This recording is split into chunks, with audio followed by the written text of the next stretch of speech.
আসসালামু আলাইকুম। সবাই কেমন আছেন? আশা রাখছি সবাই মহান আল্লাহ তাআলার অশেষ রহমতে ভালো আছেন। সকালবেলা চলে এসেছি আমার গাছগুলোতে একটু পানি দেওয়ার জন্য।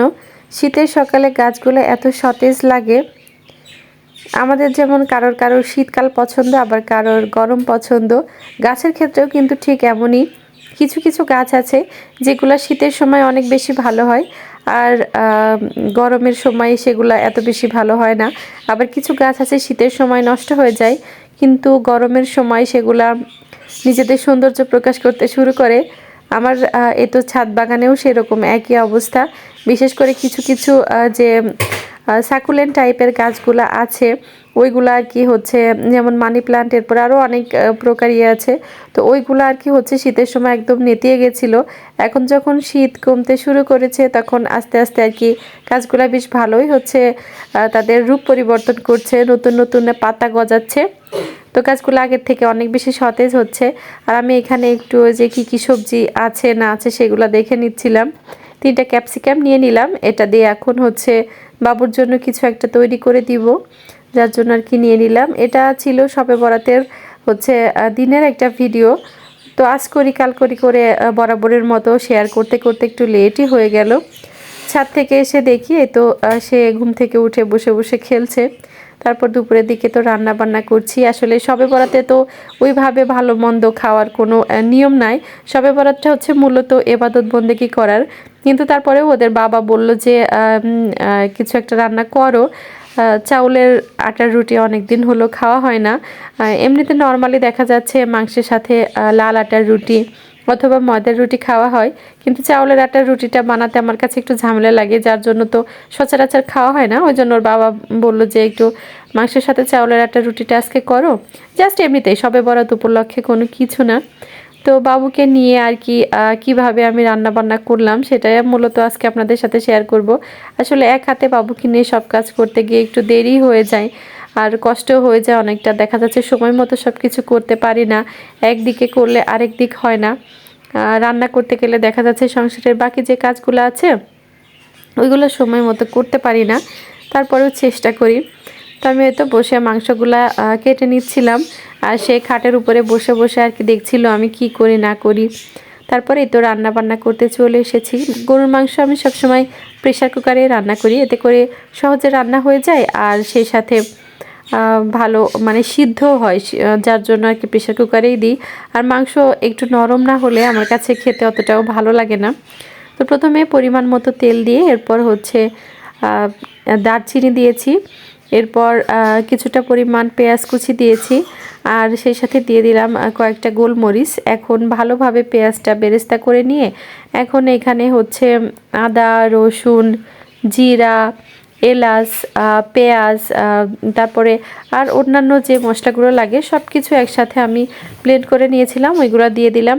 এরপর দিয়েছিলাম পরিমাণ মতো শুকনা মরিচ। শুকনা মরিচটাও আগে থেকে আর কি আমি হচ্ছে ব্লেন্ড করে এরপর আদা রসুন যেভাবে ফ্রিজে রেখে দিই ওইভাবেই রেখে দিই, যখন লাগে তখন আর কি বের করে ইউজ করি।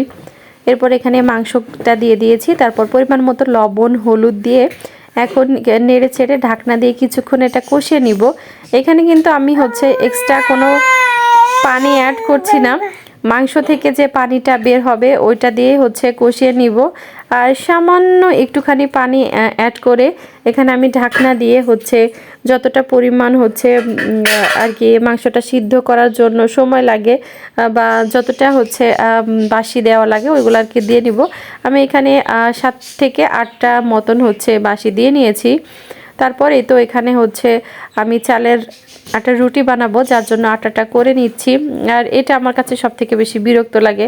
প্রথমে ভেবেছিলাম একটু অল্প করে বানাবো, কিন্তু পানিটা পরিমাণটা বুঝতে পারিনি, অনেকটা বেশি পরিমাণ আটা হয়ে গিয়েছিল।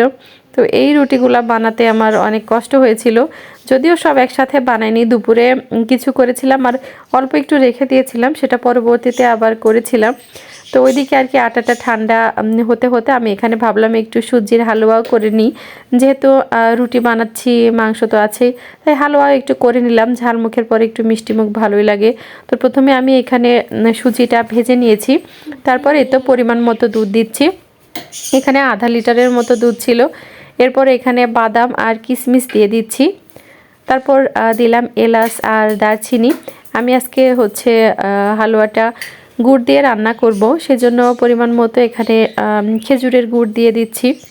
তবে আমার কাছে মনে হয় গুড়ের থেকে চিনি দিয়ে রান্না করলে হালুয়াটা আমার কাছে বেশি ভালো লাগে। যে কোনো জিনিসই গুড়ের থেকে চিনি দিয়েই মনে হয় টেস্টটা একটু ভালো লাগে। তো সব কিছু দেওয়ার পর তারপর হচ্ছে পরিমাণ মতো লবণ এখানে দেওয়ার পরে আর কি নেড়ে ছেড়ে রান্না করে নিয়েছি। এরপর রান্নাটা যখন হয়ে যাবে তখন এখানে 1 চামচ পরিমাণ আমি ঘি দিয়ে দিচ্ছি, যাতে স্মেলটা সুন্দর আসে আর খেতেও ভালো লাগে।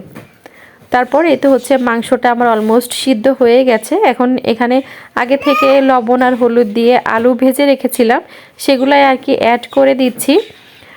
এখন জাস্ট হচ্ছে 2 থেকে 3টা বাসি দিয়ে নিব এই আলুটা সিদ্ধ হওয়ার জন্য। তো তখন যতটুকু পানি দিয়েছি এরপরে কিন্তু আমি আর হচ্ছে এক্সট্রা পরিমাণ কোনো পানি এখানে অ্যাড করিনি। তো এই তো হচ্ছে এদিকে মাংসটা হতে হতে আমি রুটিগুলাও বানিয়ে নিব। এর মাঝে কিন্তু বাবু অনেক কান্নাকাটি শুরু করেছে, অনেকবার তাকে কোলে নিয়েছি, থামিয়েছি। তো এই করে আর কি হচ্ছে রান্নাটা করছি।